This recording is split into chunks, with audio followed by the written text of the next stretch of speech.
From the studios of Farm Journal Broadcast, this is U.S. Farm Report. Welcome to U.S. Farm Report this weekend. I'm Tyne Morgan. It was the first operational land-grant university established in 1863. And 161 years later, the sprawling campus in Manhattan spans over 2,300 acres, even featuring farm fields bursting with research. And as Kansas State University works to crush the Cowboys this weekend, it's our home for the College Road Show.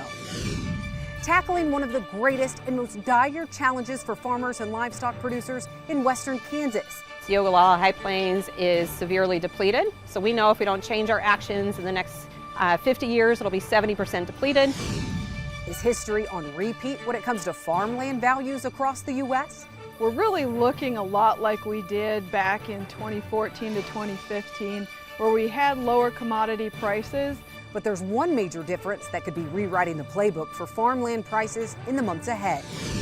Meanwhile, cattle prices have made history, so how long can it last? And what's the spillover effect on demand? We're covering it all from K-State this weekend. The 2024 U.S. Farm Report College Roadshow from Kansas State University is brought to you exclusively by Beck's. From farmers' first pass in the field to the final one at harvest, it's a game plan rooted in faith and belief. Beck's Hybrids is with you every turn because both on and off the field, we're all farmers at heart. See why at beckshybrids.com. Now for the news. After announcing thousands of job cuts and a plan to move some production to Mexico, John Deere is facing pushback from former President Trump. Mr. Trump threatening to impose a 200% tariff on John Deere products if the company moves forward with its plans to relocate some production south of the border. The former president making the announcement while on the campaign trail during a policy roundtable in Smithton, Pennsylvania.